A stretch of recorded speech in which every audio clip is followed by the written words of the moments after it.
Enggak, Abai itu sukanya pakai baju warna merah gitu, kayak PDIP sama Gerindra gitu misalkan.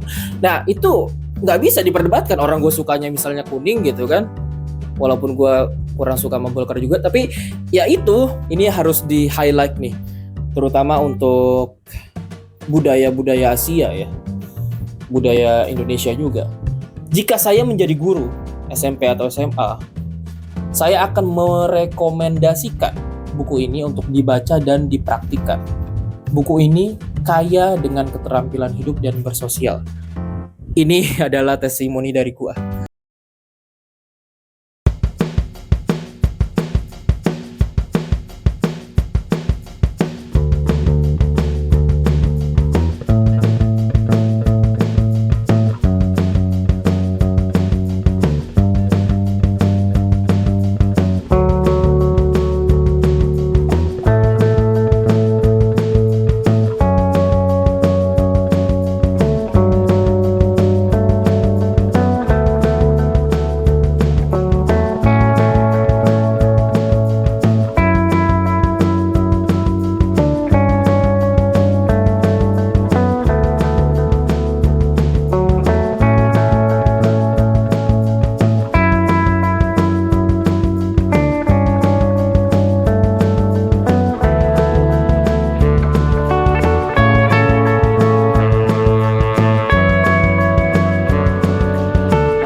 Halo, balik lagi di channel AB17.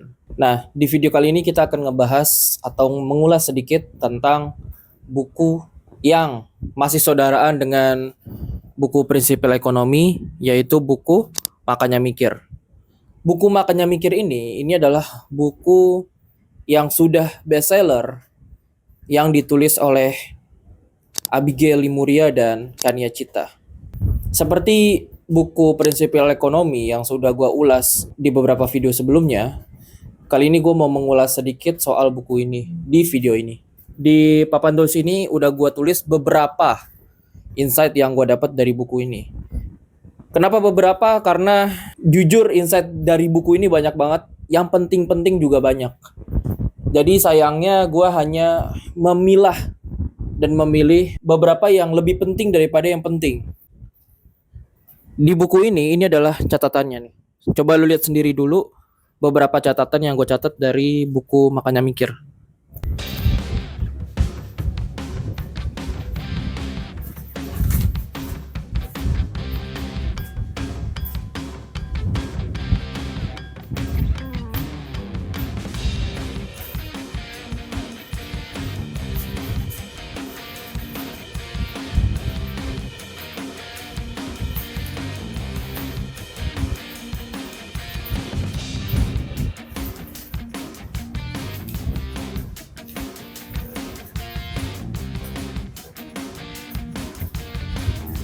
Nah, itu adalah beberapa catatannya ya. Jadi memang catatan yang ada di buku ini itu lebih banyak daripada yang ada di papan tulis ini. Oke, tanpa berlama-lama lagi kita mulai mengulas soal buku ini. Pertama, dari yang paling gede dulu tulisannya nih. Hidup sukses adalah hidup yang dipenuhi dengan ketercapaian tujuan-tujuan. Hidup sukses didapat dari pertemuan situasi kondisi yang oke dengan keputusan yang tepat. Sekali lagi, setengahnya.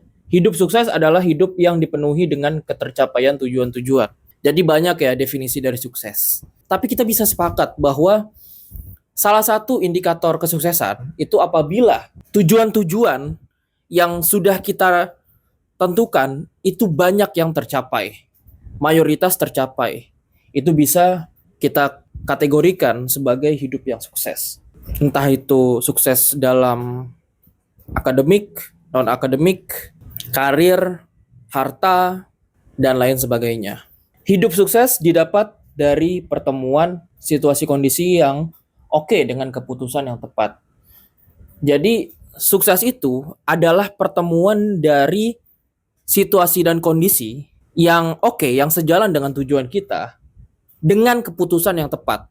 Apabila situasi dan kondisinya itu sudah sejalan dengan tujuan kita, tapi kita salah dalam mengambil keputusan, itu bisa dibilang kita menyia-nyiakan kesempatan. Begitu juga sebaliknya. Apabila situasi dan kondisinya itu nggak oke, dan kita sudah siap mengambil keputusan yang tepat, itu bagaimana caranya? Lanjut. Tujuan hidup akan menjadi acuan keputusan-keputusan kita yang nantinya akan membentuk hidup kita. Mungkin kita, lu dan gua, dalam hidup ini kita sudah punya tujuan. Entah itu tujuannya untuk ibadah, entah itu tujuannya untuk mendapatkan kecukupan rezeki, entah itu tujuannya untuk mendapatkan ilmu yang seberapa banyaknya. Nah, tujuan hidup itu ada sebagai acuan keputusan-keputusan kita. Kita ini sedang di titik A dan kita sudah tahu titik B, yaitu tujuan kita. Kita kan jadi tahu ya, kita mau jalan dari A ke B itu begini, gitu kan? Kita maunya sih begini ya, lurus. Tapi dalam hidup kan mungkin begini-gini dulu ya. Tapi tetap ujung-ujungnya tuh ke titik B, bukan ke sana gitu. Nah, tujuan hidup itu adalah seperti titik B yang kita tandai di Google Maps gitu, misalkan begitu ya. Jadi kita sudah tahu tujuan kita kemana, dan dari tujuan itu merembet ke keputusan-keputusan kita yang nantinya akan membentuk hidup kita yang seperti apa. Selanjutnya, 2 tipe strategi dalam mengejar tujuan. Yang pertama adalah direncanakan dari awal, yang kedua adalah muncul di tengah-tengah. Teman-teman, kita bukan Tuhan. Kita tidak maha kuasa. Kita tidak tahu masa depan seperti apa. Tapi kita masih punya kuasa sedikit sebagai makhluk. Nah, kuasa yang sedikit ini kita bisa gunakan untuk merencanakan dari awal. Misalkan kita mau menjadi dokter, ya kita sudah tahu jenjang pendidikannya seperti apa. Misalkan kita mau jadi seniman, kita juga sudah tahu akan bergaul dengan siapa aja. Itu ada rencananya. Nah, dalam perencanaan yang sudah kita rencanakan dari awal, tentu tidak semuanya berjalan mulus.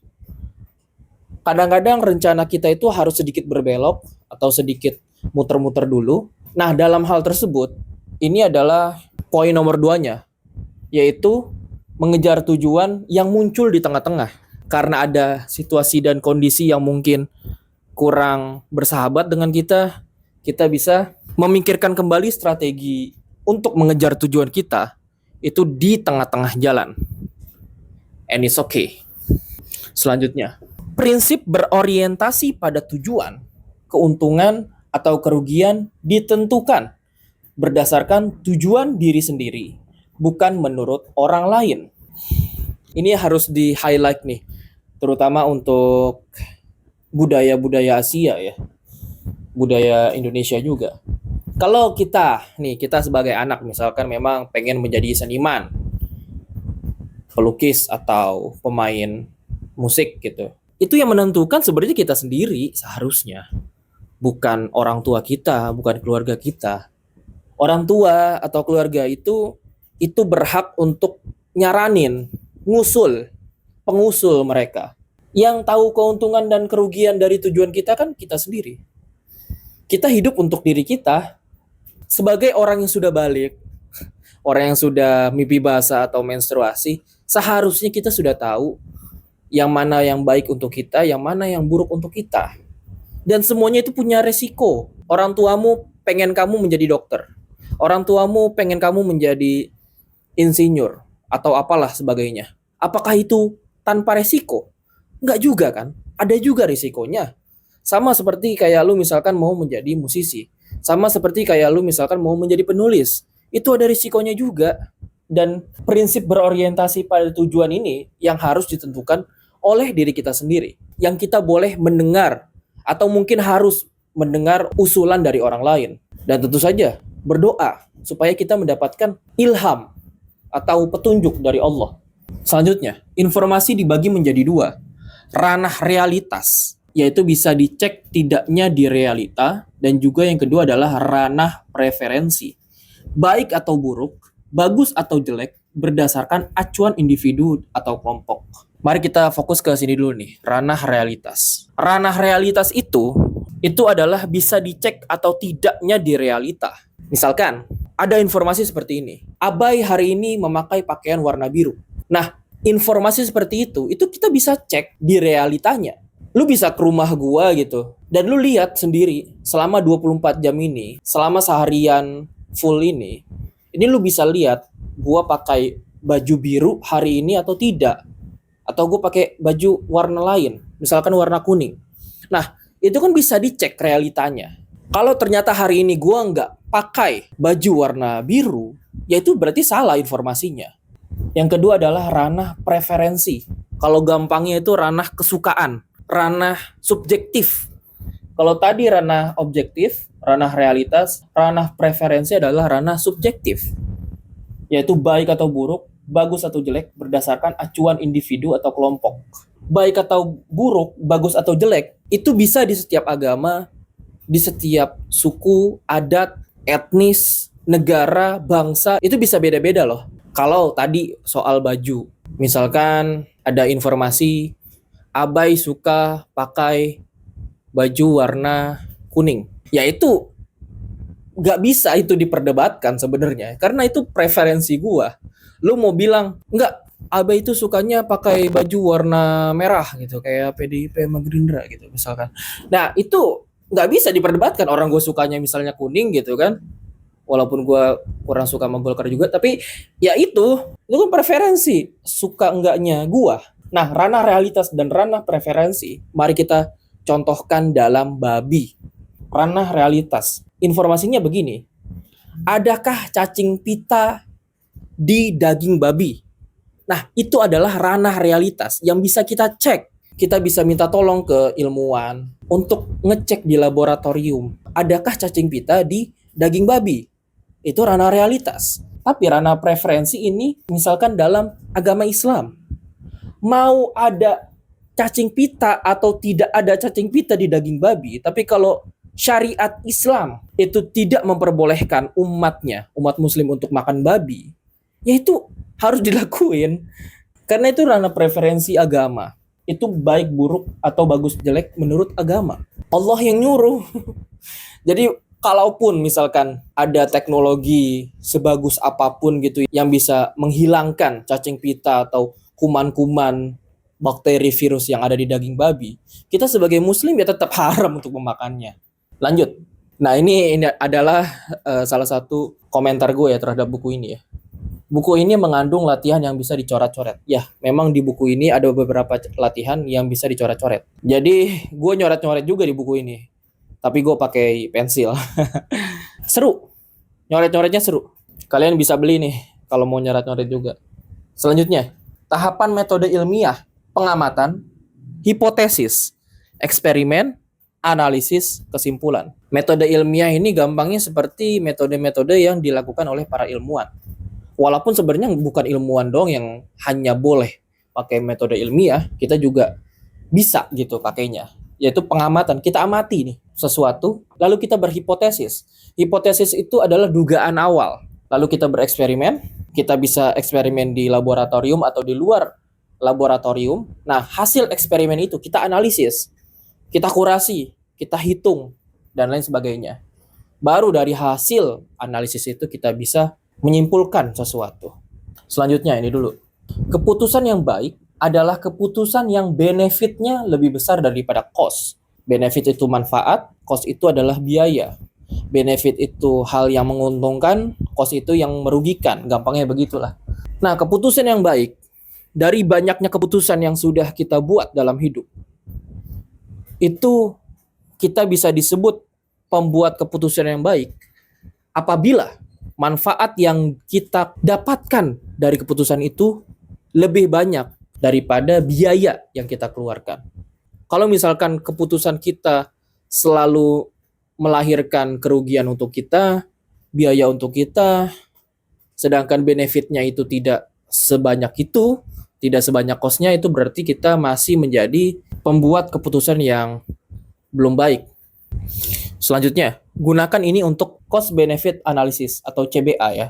Itu tadi tuh. Bagaimana kita menganalisis ini lebih banyak cost-nya atau lebih banyak benefit-nya. Itu bisa kita analisis dari 3 ini. Threshold, value, dan probability. Nah, di sini gue nggak mau terlalu menjabarkan ya soal ketiga ini. 2 tipe risiko. Yang pertama adalah fatal, harus hati-hati. Yang kedua adalah biasa aja. Rencanakan secukupnya, lalu tes dan coba. Jadi di dalam hidup kita itu ada 2 risiko setidaknya, yaitu risiko yang fatal. Apabila kita salah milih, ini bisa berakibat pada diri kita maupun orang-orang terdekat kita. Ya, fatal gitu ya. Hal yang fatal ini harus kita pikirkan matang-matang. Kita cari masukan dari banyak orang. Intinya harus hati-hati kita.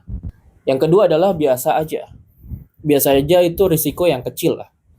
Rencanakan secukupnya. Setiap kita yang punya risiko, itu minimal kita harus kategorikan kedua risiko ini. Apakah risikonya fatal atau biasa aja? Selanjutnya, ini adalah catatan dari gua tentang buku ini juga. Jika saya menjadi guru SMP atau SMA, saya akan merekomendasikan buku ini untuk dibaca dan dipraktikkan. Buku ini kaya dengan keterampilan hidup dan bersosial. Ini adalah testimoni dari gua. Buku ini memang sebagus itu. Bahkan jika saya menjadi guru SMP atau SMA ya, ini saya akan merekomendasikan buku ini untuk dibaca. Bukan hanya dibaca tapi dipraktikkan. Karena ini kayak buku panduan hidup gitu. Ya nggak sampai panduan hidup banget sih, cuma panduan awal untuk hidup bersosial. Ini bisa nih dari buku ini. Karena kita semua teman-teman, setiap harinya bahkan, itu didatangi dengan berbagai yang namanya keputusan-keputusan dan risiko-risiko. Itu setiap hari ya, bukan setiap minggu atau bukan setiap bulan aja, setiap hari. Selanjutnya, bias-bias. Tapi gue akan ulas cepat aja. Yang pertama adalah survivorship bias. Survivorship bias adalah menarik kesimpulan bahwa sesuatu terjadi atau tidak terjadi karena ada sampel yang tidak mengalami hal itu. Ini jujur gue cukup banyak bias ini ya. Ya contoh yang paling terkenal adalah Bill Gates dan Mark Zuckerberg. Bill Gates itu DO, Mark Zuckerberg DO, apalagi yang DO tuh. Makanya kita harus DO juga untuk bisa sukses. Nggak juga sih sebenarnya sih. Tapi gue masih meyakini bahwa kuliah itu memang bukan satu-satunya untuk menjadi sukses. Lalu yang kedua adalah ostrich bias, yaitu menyangkal terhadap fakta yang tidak disukai atau tidak sesuai harapan. Misalkan ada orang aneh bilang bumi itu datar. Dan ketika dia sudah dikasih fakta-fakta, data-data yang cukup mumpuni, dia menyangkal yang bilang bahwa bumi itu adalah bulat, dia akan menyangkal fakta itu. Dia akan menyangkal data itu. Karena dia nggak suka kalau ada yang bilang bumi itu bulat. Karena tidak sesuai dengan harapannya.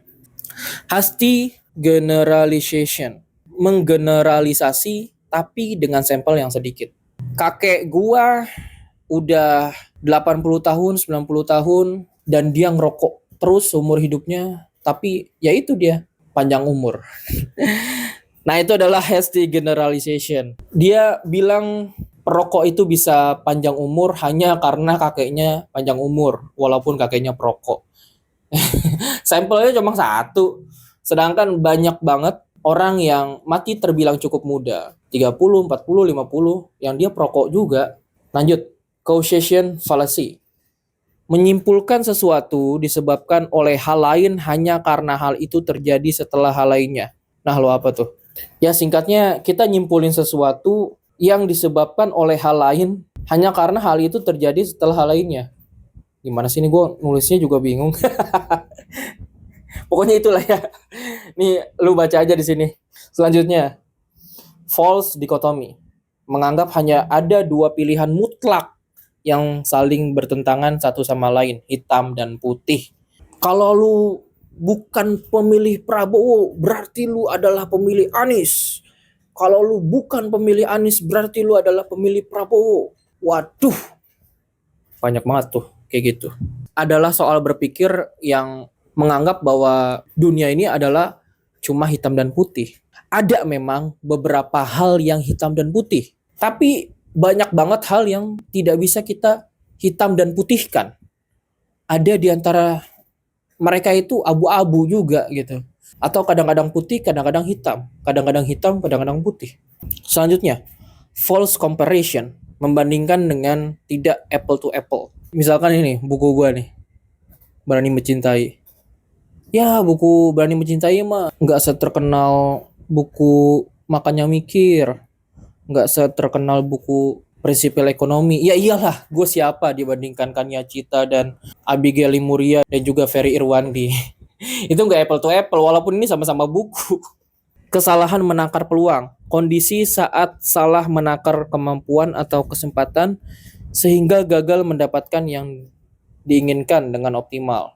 Karena kita salah mengira-ngira, sehingga kita gagal mendapatkan yang demikian. Kita merasa perempuan itu akan suka dikasih bunga. Karena kita kira semua perempuan itu suka bunga. Ternyata dia alergi bunga. Dan akhirnya kita tidak bisa mendapatkan perempuan itu. Itu salah satu contohnya ya. Sunk cost fallacy. Enggan meninggalkan investasi atau pilihan yang sudah dibuat walaupun itu merugikan. Saya misalkan mau beli es krim hari ini. Saya jalan kaki dengan jarak 300 meter ke toko es krim tersebut. Ketika sudah setengah jalan, ketika sudah 150 meter, saya baru ingat bahwa hari Senin dia tutup. Biasanya harga naik, dia tutup. Nah, karena hari itu hari Senin, dan karena saya sudah berjalan setengah jalan, akhirnya ya udahlah, saya lebih baik ke toko es krimnya saja. Walaupun nampaknya 99% toko es krim itu tutup. Nah, apa yang saya pikirkan itu adalah sangkos. Sama juga kayak di saham misalkan.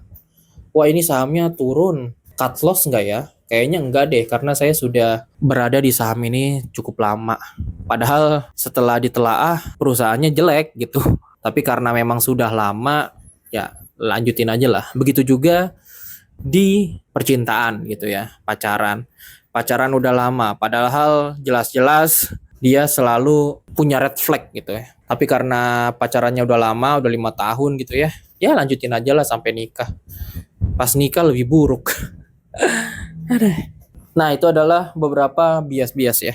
Selanjutnya, gunakan prinsip Pareto dan Eisenhower metric dalam mencapai tujuan-tujuan. Pareto yang mungkin seperti yang kita sudah tahu ya, yaitu prinsip 80-20 dan Eisenhower metric. Ya, ada 4 kuadran gitulah ya.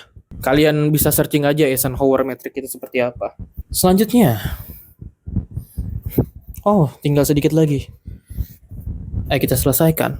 Melihat teman atau circle dengan melihat ini. Nilai, karakter, dan kompetensi.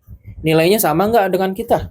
Karakter, bagaimana karakternya? Karakter dia cocok nggak sama kita? Yang terakhir adalah kompetensi.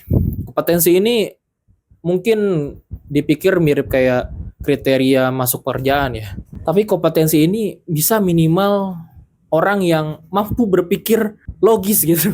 Oke, selanjutnya 3 jenis empati. Buku ini bukan hanya mengajarkan tentang mikir, tapi juga empati, coy. Perasaan. Ini gue yakin yang nulis Ebi nih. Bukan kan ya? Canda. 3 jenis empati, yaitu kognitif, emosional, dan belas kasih. Jadi dari buku ini gue juga baru tahu loh, empati itu ada 3 jenis. Nah, ini untuk yang lebih jelasnya bisa kalian baca aja lah di buku ini. Selanjutnya, Cipolla Stupidity Matrix. Ini adalah matrix atau kuadran yang cukup sering diulang-ulang oleh Kania dan Ebi. Yaitu ada 4 orang cerdas Orang tak berdaya, orang jahat, dan orang bodoh. Orang cerdas adalah menguntungkan diri sendiri dan orang lain. Dua-duanya untung. Orang tak berdaya adalah menguntungkan orang lain, sedangkan merugikan diri sendiri. Nah, itu orang tak berdaya itu. Selanjutnya orang jahat. Menguntungkan diri sendiri dan merugikan orang lain. Ini orang jahat. Selanjutnya orang bodoh.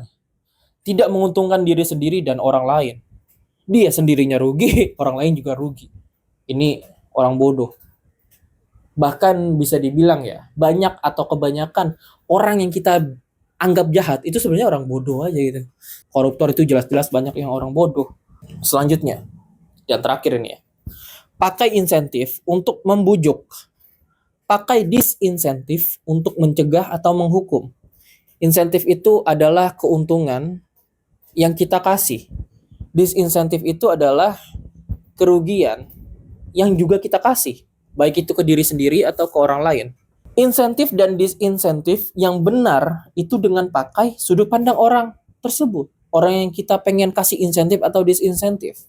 Bukan dari sudut pandang kita.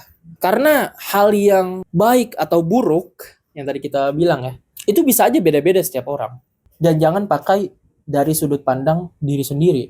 Kamu kalau misalkan bisa mengerjakan 2 kali lipat dari job desk kamu, saya akan kasih es krim kamu. Itu mentang-mentang si bosnya suka es krim. Sementara karyawannya belum tentu suka es krim. Gue dari tadi pakai contoh es krim terus ya. Gue jadi pengen es krim.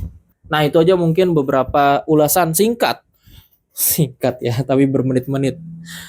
Ini udah berapa menit tuh? Coba lihat dari pojok kiri bawah. Soal buku Makanya Mikir oleh Ebi dan Kania. Ini bukunya nih, tuh. Silakan buat yang pengen buku ini, bukunya ada di bawah, di YouTube Shopping atau di Keranjang Kuning. Ini juga kalau kalian mau baca dan beli buku Prinsipil Ekonomi. Ya gue rekomendasiin lah semuanya lah ya. Buku-buku yang ada di sini. Ini buku gue baru dicetak ulang dari penerbit baru. Dan ini mungkin kelihatan dikit tadi. Ini adalah buku tulisan Pak Anies dan 2 orang temannya. Silakan dibeli, linknya ada di bawah. Itu aja mungkin video yang bisa gue sampaikan. Kalau misalkan ada yang keliru, silakan di komen aja di bawah, lurusin gue di bawah.